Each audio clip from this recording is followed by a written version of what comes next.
দেখো ছোটো ছোটো হয়েছে, এরকম হয়ে গেছে। আরেকটু হবে, তাহলে আমি এটা নামিয়ে নেবো। এগুলো আমার আজকের রেসিপি। আর এখানে আমার মশলা মতো হচ্ছে। Welcome back to my channel. আবারও আজকে আমি মুরগির মাংস নিয়ে চলে এসেছি তোমাদের সাথে। মুরগির মাংস দিয়ে আলু দিয়ে একটা পাতলা সুন্দর করে ঝোল করব, তোমরা দেখতে থাকো। তার জন্য আমি মুরগির মাংস নিয়ে নিয়েছি। মুরগির মাংসটা আমি ভালো করে আগে এইগুলো ভালো করে পরিষ্কার করে নেব, তারপরে আমি ধুয়ে নেব।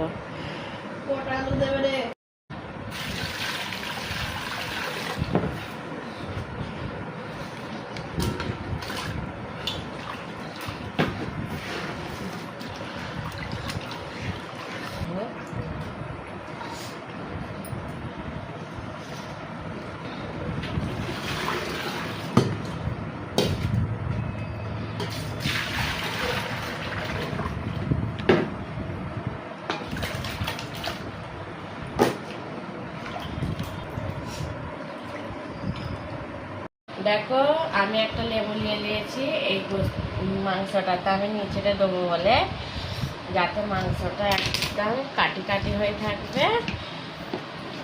দেখো একটা দুটা লেবু নিয়ে দিয়েছি।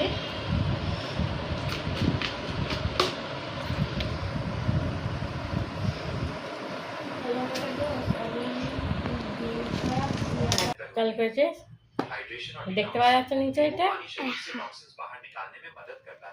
দেখো আমি রোস্ট করবো বলে নুন দিয়ে দিয়েছি, হলুদ গুঁড়ো, লঙ্কা গুঁড়ো,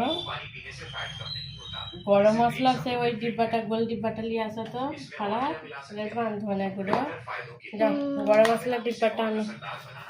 দেখো রোস্ট করার জন্য একটু আমি একটু সস দিয়ে দেবো এতে, যাতে ফ্লেভারটা খুব ভালো আসে ফ্লেভারটা। আর তার জন্য একটু আমি চিকেন মশলা নিয়ে নিচ্ছি।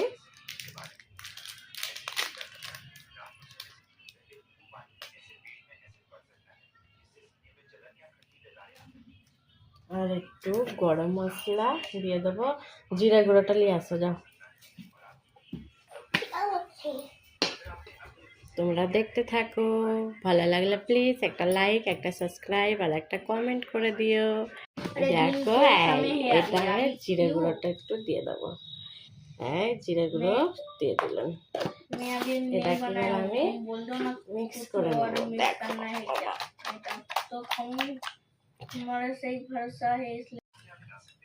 দেখো আমার এটা ম্যাগনেট একদম করা হয়ে গেছে। এটা এবার আমি ঢাকা দিয়ে রেখে দেবো 10-15 মিনিট।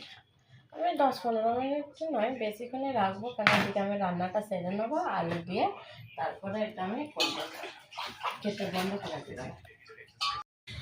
আমি দেখো আদা রসুন দিতে ম্যাগনেটটাতে ভুলে গেছি, এই কারণে একটু আদা রসুন দিয়ে দিই। মেন জিনিসটা দিতেই ভুলে গেছি, এটা হচ্ছে আদা রসুন। হ্যাঁ বেসনটা নিয়ে আসো তো। বাহ কাঁচাই যা ভালো লাগছে। হালকা করে বেসনটা দিচ্ছি, বেশি দেবো না। বেশি দিলে আর কি এটা পুড়ে যাবে, বেসনটা পুড়ে যাবে, কিন্তু এটা ভালো করে হবে না। তাহলে কুচিয়েতে দিলাম, তোমরা সবই দেখলে। এবার আমি এটাকে যখন ভেজে নেবো তখন ম্যাগনেট করা এইটা আমি এবারে ভেজে নেবো। তার জন্য আমি রিফাইন তেল ইউজ করেছি এখানে। দেখো তেলটা গরম হয়ে গেছে আমার, একটা একটা করে দিয়ে দেবো। দেখো ম্যাগনেট করা এগুলো আমি সব দিয়ে দিয়েছি।